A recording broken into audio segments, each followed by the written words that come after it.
हाय, मी कल्याणी भोगले. मी fine artist आहे. ह्या चॅनलवर तुम्ही आर्ट रिलेटेड अनेक गोष्टी तुम्हाला ऐकायला आणि बघायला मिळतील.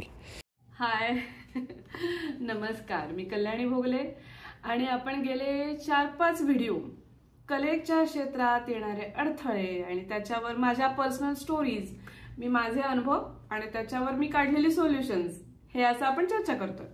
आणि मी तुम्हाला सांगतेय, तुमच्या छान कमेंट्स पण मला मिळतात, तुम्हाला काही जणांना त्याचा उपयोग पण होतोय. आज मात्र मी खरंच ऍक्च्युली तो आर्टिस्ट ब्लॉक म्हणजे खरंच आर्टिस्ट ब्लॉक होता का काय आणि काय परिस्थिती होती माझ्यावर, असं वगैरे एक स्टोरी मी तुम्हाला सांगणार आहे. खरं तर ही स्टोरी आता पण ठीक आहे, उपयोगी पडेल तुम्हाला म्हणून मी सांगते. अशी ही स्टोरी अशी आहे की तुम्ही कधीतरी आयुष्यात असं केलंय का, ट्राईंग टू हार्ड, खूप अगदी प्रयत्न म्हणजे अगदी खूपच प्रयत्न केले आणि तरी काहीतरी होत नाहीये, अशी परिस्थिती तुमच्यावर कधी आली आहे का? आणि त्याच्यातनं तुम्ही कसे बाहेर पडलात हे मला तुम्ही नक्की सांगा. तर मी माझी स्टोरी तुम्हाला सांगते. तर आता काय होतं, मी पेंटिंग करते, आर्टिस्ट आहे, तुम्हाला माहितीच आहे. तर माझं एक्झिबिशन होतं. आता एक्झिबिशन असलं की प्रोजेक्ट सारखंच असतंय की एक तारीख ठरलेली असते, गॅलरी आपण बुक केलेली असते आणि एक्झिबिशन म्हणजे पेंटिंग लावायचे असतात. आता ती गॅलरी खूप मोठी होती, मोठी स्पेस होती आणि ते आव्हान, मी चॅलेंज घेतलं होतं आणि 40 एक पेंटिंग करायची असं होतं. काही पेंटिंग्स माझी तयार होते, पण जेव्हा मी त्याचं टेन्शन घेतलं आणि की काही झालं तरी ह्या महिन्यात ही कंप्लीट केलीच पाहिजे, मी मोठा प्लॅन केला आणि नेहमीप्रमाणेच टेन्शन घेऊन करायला लागले. आणि त्यातच मी एक गंमत केली. काय केलं तर एका सिनियर आर्टिस्टला माझी चित्र दाखवली आणि त्यांनी त्याच्यावर काहीतरी सांगितलं की हा, हे असं नाही तसं नाही. आणि मी त्या आर्टिस्ट ब्लॉकमध्ये, खरंच त्या ब्लॉकमध्ये अडकले आणि फार वाईट परिस्थिती माझ्यावर आली. त्यांचं ते म्हणणं ऐकल्यावर परत टेन्शन की वेळ वाया चाललाय, मला एवढी पेंटिंग करायची आहेत, मला यू ह्या सगळ्या विचारात मी समजतच नव्हतं मला माझं मी काय करतेय. आणि अक्षरशः मग त्या पेंटिंग, झालेल्या पेंटिंगवर पण मी परत काम करायला लागले. अशी सगळी गंमत मी चालू केली. आत्ता गंमत वाटतेय, पण तेव्हा बिलीव्ह मी, मला प्रचंड टेन्शन आलेलं होतं आणि मी अशी खूप काहीतरी दबावाखाली असल्यासारखी वावरत होते. आणि माझा नवरा म्हणला, अरे बाप रे, इथे तुझं पॅशन आहे ना, हे तुझं काम, पॅशनेट काम आहे ना तुझ्यासाठी, हे तू काय करतेस? I guess you are working too hard और you are trying too hard, असं तो म्हणाला मला. खरंच कदाचित खरं होतं बहुतेक ते. मी थोडा विचार केला मग, आणि काय करायचं मला काही सुचत नव्हतं. पण काही काहींना, जे व्ह्युअर्स आहेत त्यांना माहिती आहे, माझे वडील मेडिटेशन घेतात किंवा त्यांचं आहे त्या क्षेत्रात बराच काम आहे आणि त्यांचं बरंच ज्ञान आहे. त्यांचा मेडिटेशनचा 2 दिवसाचा मी अटेंड केला, मेडिटेशन केलं. आणि हे मेडिटेशन केल्यानंतर मी बऱ्यापैकी शांत झाले असं म्हणायला हरकत नाही.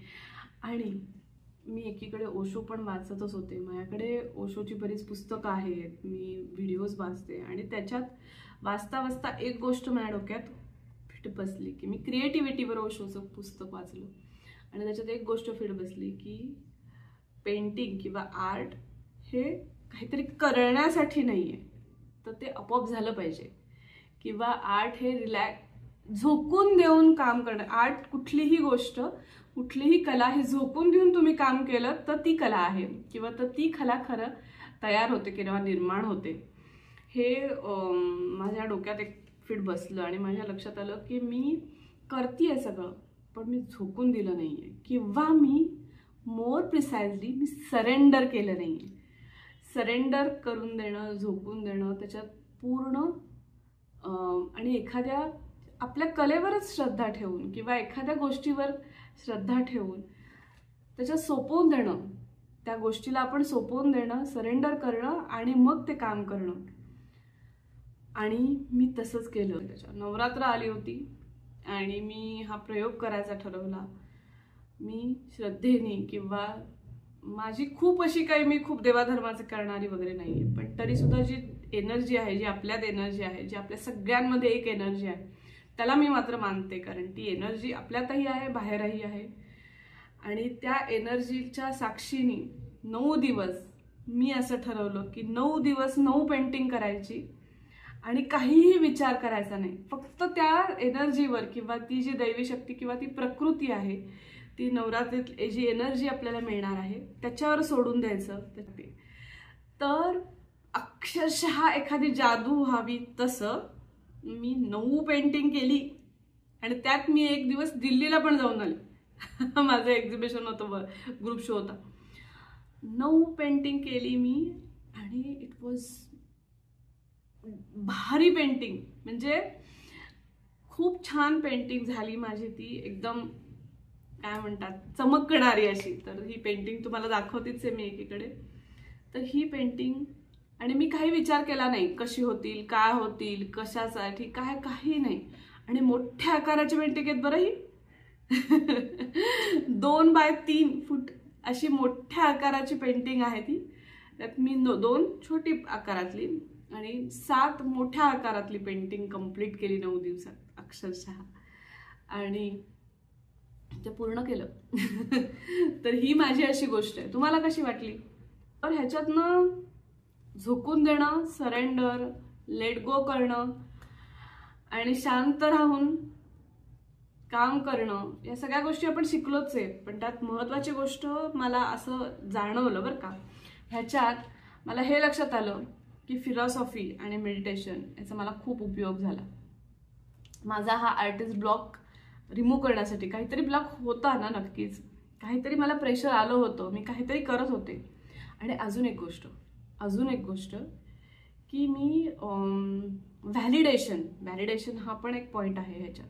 तो पण आपल्याला कधीतरी ब्लॉक क्रिएट करू शकतो. जेव्हा आपण एखाद्या आपल्या कामाचे लोकांकडनं पावती मिळवायची जेव्हा आपण अपेक्षा करत असतो आणि ती आपल्याला अपेक्षित पावती मिळत नाही, तेव्हा सगळी गडबड होते. तेव्हा आपला मनोरा जो असतो तो ढासळतो. पण हा मनोरा आपला पाया भक्कम असेल तर कोणी काय म्हणण्याने काही फरक पडणार नाहीये. आणि इन अ वे मला हा चांगला एक्सपिरियन्स आला. त्याच्यामुळे माझा पाया भक्कम झाला. मी इंट्रोस्पेक्ट केलं, त्यावेळेस थोडं मेडिटेशन केलं, फिलॉसॉफीचा उपयोग झाला. आणि माझं पेंटिंग हे माझं पॅशन आहेच, ते मला खूप आवडतं वगैरे सगळं ठीक आहे. मला करताना खूप मजा येते आणि ती परत यायला लागली मजा. म्हणजे एक्झिबिशन करताना थोडंसं टेन्शन असतं ते ठीक आहे, पण मी ते सगळं सोडून येऊन खऱ्या अर्थाने 100% आता मी ती मजा घ्यायला लागली. मी आधी पण घेतच होते, नाही असं नाहीये, पण आता मी कॉन्शियसली मला कळलंय की तो आनंद कसा मिळवायचा आणि तो आनंद कसा मिळतो कलेतून. आणि ह्याच्यातनं काय झालं माहिती का, ह्या 3 मी जेव्हा हा अनुभवला आणि हा ब्लॉक माझा नाहीसा झाला, तेव्हा माझ्या डोक्यात अजून चक्र चालू झाली की ह्या सगळ्या गोष्टीला आपल्याला स्पिरिच्युअलिटी, फिलॉसॉफी आणि आर्ट हे कंबाईन करून एक चांगला एक्सपिरियन्स प्रत्येकाला आपल्याला घेता येईल. आणि मी त्याच्यानंतर आता 6-7 महिने मी जवळपास ह्या गोष्टीवर अभ्यासही करतेय आणि ह्याच्यावर सेशन्स घ्यायला सुरुवात मी केलेली आहे वेगवेगळ्या ठिकाणी. आणि बऱ्याच जणांना फायदा होतोय ह्याचा, बऱ्याच माझ्या मैत्रिणींना फायदा झाला. आणि माझ्या एका आर्टिस्ट मैत्रिणीची मी गोष्ट पुढच्या व्हिडिओत सांगणार आहे तुम्हाला ह्याच्याबद्दलच. पण तरी तुम्हाला उत्सुकता असेल की काय बाबा हे सेशन आहे, मी ह्याला आर्ट रिलॅक्सेशन म्हणते, पण मी ह्याच्यात स्पिरिच्युअल आणि फिलॉसॉफी पण वापरते. आणि ह्याला आर्ट रिलॅक्सेशनचे वर्कशॉप पण घेणार आहे मी आता, आणि त्याचे सेशन्स पण मी काही घेते अजून बऱ्याच ठिकाणी. जर कोणाला ह्याच्याबद्दल इंटरेस्ट असेल आणि काही इन्क्वायरी करायची असेल, क्युरिओसिटी असेल, तर तुम्ही मला विचारू शकता. मी तुम्हाला नक्की त्याचं सांगेन. आणि हे तर आहेच आहे. आणि पुढचा व्हिडिओ आता माझ्या मैत्रिणीच्या अनुभवाचा असणार आहे. ती आणि मी डिस्कस करून आम्ही कसं केलं आणि ह्या सगळ्या माझ्या ज्ञानाचा, किंवा ज्ञानाचा नाही, फार अभ्यास थोडाफार केला, एक्सपिरियन्स इतके वर्ष आहे मला, त्याचा कसा उपयोग झाला ह्याची स्टोरी मी पुढच्या वेळेस सांगणारच आहे तुम्हाला. आणि त्याच्याबरोबर आर्ट रिलॅक्सेशनचा पण मी व्हिडिओ टाकणार आहे. तर हे 2 व्हिडिओ मला आता रेकॉर्डच करायचे त्याच्यानंतर लगेच, आणि रेकॉर्ड करून तुमच्यापर्यंत नक्की पोहोचवणार आहे मी 10 दिवसात पुढच्या. हा व्हिडिओ बघा, लाईक करा, शेअर करा, विचारा मला, पर्सनल मेसेज टाका. ओके, चलो बाय, थँक्यू. आणि हो, तुम्हाला मी आतापर्यंत कधीच सांगितलेलं नाहीये, पण मी आत्ता सांगतेय की जरी मी व्हिडिओ करत असले किंवा व्हिडिओमध्ये वेगवेगळे कंटेंट सांगत असले तरी तुम्हाला सगळ्यांना माहितीच आहे की पेंटिंग करणं हे माझा मेन फोकस आहे किंवा माझा मेन गोष्ट आहे. आणि मी माझा स्टुडिओ आहे सिंहगड रोडला पुण्यात, तिथे मी नेहमी माझ्या स्टुडिओमध्ये पेंटिंग करते. तर तुम्हाला जर तुमच्या घरात लावायला, ऑफिसेसमध्ये लावायला, गिफ्ट द्यायला पेंटिंग हवी असतील आणि तुम्हाला माझी स्टाईल आवडत असेल, तुम्हाला माझी काही पेंटिंग आवडली, तर तुम्ही नक्की मला DM करू शकता, मेसेज पाठवू शकता, मेल लिहू शकता. आणि खाली लिंकमध्ये माझ्या फेसबुकची लिंक आहे, खाली डिस्क्रिप्शनमध्ये फेसबुकची लिंक आहे, इन्स्टाची लिंक आहे. तुम्ही तिथे कुठेही मला कॉन्टॅक्ट करू शकता आणि मला विचारू शकता. किंवा तुमचं नवीन घर असेल तर तुमच्या घराच्या लिव्हिंग रूमप्रमाणे, बेडरूमप्रमाणे, तुमच्या कलर कॉम्बिनेशनप्रमाणे पण मी तुम्हाला आर्टवर्क तयार करून देऊ शकते. अर्थात त्याच्यात काही काही गोष्टी इन्क्लुडेड आहेत की तुम्हाला कुठल्या प्रकारचं आर्टवर्क हवं आहे काय ते, पण तुम्ही मला नक्कीच त्याच्यासाठी कॉन्टॅक्ट करू शकता.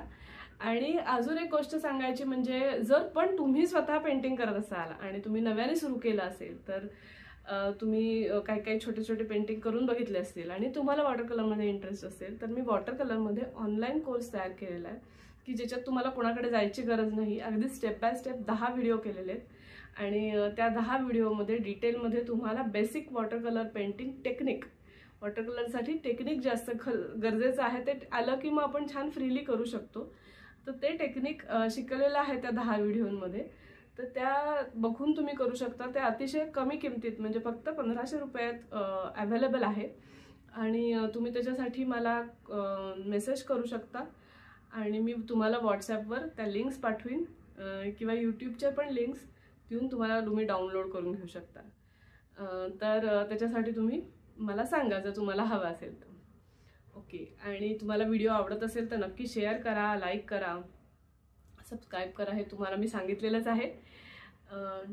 ओके, चलो बाय.